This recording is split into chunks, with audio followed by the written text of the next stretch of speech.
Raise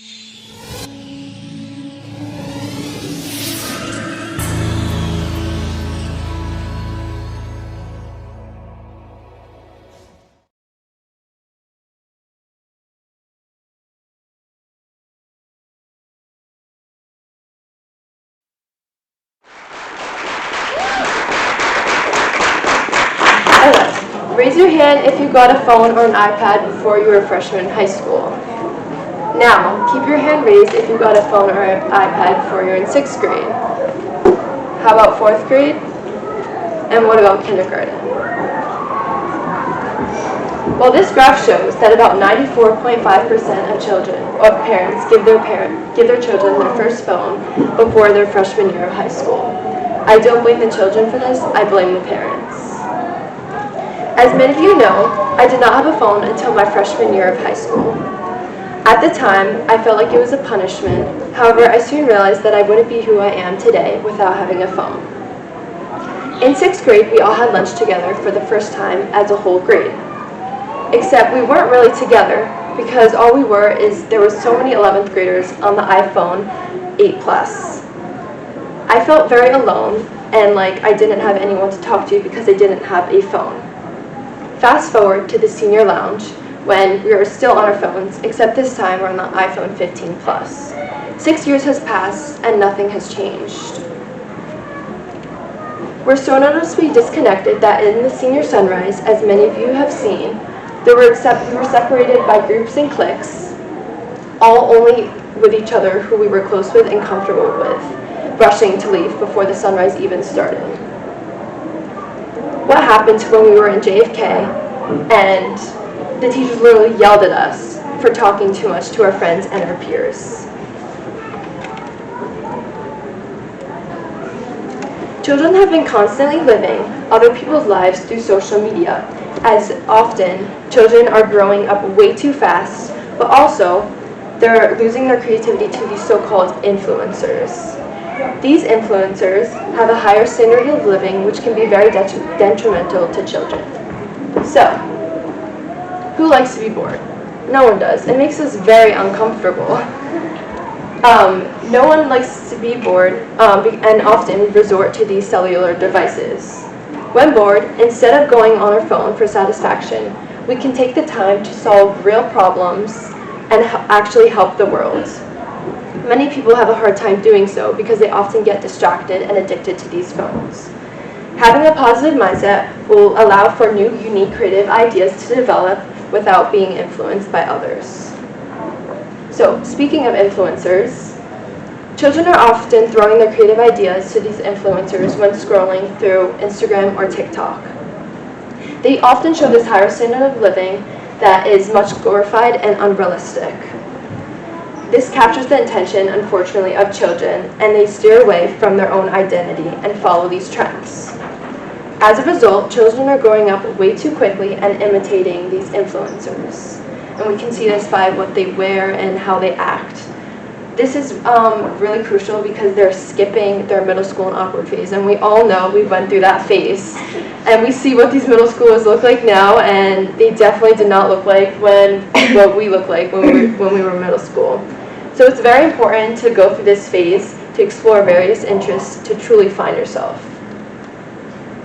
So now I'm going to talk about the 10 mental and physical abuses when having a phone and ultimately why children should not have a phone. Number 1 is the disruption in brain growth. A children's brain is extremely fragile and sensitive in the early years, and therefore in the development stage there should be no overexposure to the technology. And this will therefore disrupt their possible knowledge that they can have in the future. Number 2 is delayed development. So the attention span of children is decreasing a lot, and this is because of the constantly changing apps. When we're on our phone, we're not just doing one thing, we're doing so many different things, whether it's going on Snapchat, texting, checking our emails, shopping, or anything like that. And therefore, when we learn lessons in school, it is much harder to learn one lesson at a time, and we often have this sense of impatience. Many people misuse this as ADHD and feel like they're constantly all over the place, but many of the times the cause of this is because of having a phone. Number 3 is obesity. So, when on the phones, there's no movement. you're relaxing, you're laying down on your bed, you're sitting down on your couch, and therefore there's no exercise happening. This will grow the obesity rate, and therefore you will most likely, unfortunately, have a stroke or a heart attack at a younger age, lowering the life expectancy. Many people blame obesity on processed food, which is definitely a cause, but however, they still ignore the fact that this could be due to a lack of movement or exercise because of these phones. The next reason is sleep deprivation. Children are getting much less sleep as they often have their phone right next to them as they're going to bed. You often check it right before you're going to bed and check it right when you're waking up. This often confuses the brain because they see this bright screen as sunlight, and this will therefore disrupt their sleep schedule, and they won't develop as much as a healthy rate. Number 5 is depression, anxiety, which is more of a common, which you probably know is a factor for when having a phone. So when you're scrolling through social media, through these late nights or early mornings, people are often comparing themselves to others, whether because they have this higher standard of living, and people often feel they have to meet these expectations, even when they can't financially, and if they can't, they often feel bad about themselves. Another factor is FOMO, which is the fear of missing out, where children often see their friends hanging out with others, and therefore they develop the sense of jealousy and not being included within their friends, raising their sensitivity levels. Number 6 is inappropriate content. So unfortunately, there is many inappropriate content, such as disturbing and aggressive images online, and that's just something we can't control. So when parents are giving your phone, they're basically allowing you to view rated R stuff without a problem, and they're exposing children's little and innocent minds. Number 7 is digital dementia. So the phone is very complex, as I said before, with numerous things you can do on it. It's completely endless. There's so many things going at once. So with having digital dementia, you often forget what you're doing with the small details. For example, when you receive a text, you often forget about it and say, oh, I'll respond to it later. But that later you often is a couple days and you forget to text that person. Or an email, you have it saved in a draft and then you forget to email them back because you're constantly doing something else on your phone. Number 8 is addiction.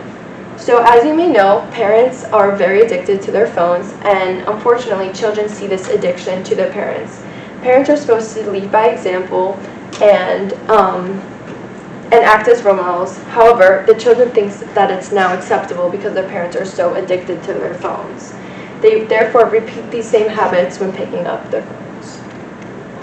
9 is radiation emission. So in the phone, there are high levels of energy that can store the DNA and change the genes. Therefore, there can unfortunately lead to a potential development of cancer. Since children are still developing within their immune system in their brain compared to adults, they're much more sensitive and fragile to this radiation emission. And lastly is a demolish future. Now I know this is a bit dramatic, but it can still lead a great concern as children are becoming very dependent on technology and do not struggle as they're being raised with a phone at a young age and are not independent. So, we all know these iPad kids, we see them everywhere, and it is definitely not hard to miss with the neon chunky OtterBox cases with the handles on them. The reason why these iPad kids are a thing is because the parents are too lazy to actually discipline their kids and just let them so they don't have to misbehave. However, it is way worse, and they just kind of shut them up with throwing them these iPads. This is called bad parenting. The most outraging place I find iPad kids is in restaurants, many of you see. So this woman or mother is casually sipping one and ignoring her 2 children who are on iPads and have headphones in. And sometimes they don't even have headphones in and just like to put their videos up on volume, like way high. But she's just simply thinking that it's okay because their childs are behaving and they're being quiet. However, it's much more distracting to others. And also, it's much more distracting to others and can be very disrespectful. So here are some reasons why parents might think that it is okay for their children to have a phone. They just want to make friends, or all our friends have one, or what if there's an emergency? Well, they just want to talk to your friends. Well, you can do that in person. And also, when you're talking so much on text, you almost forget how you talk in person. And this will definitely diminish such values, such as interviews in the future.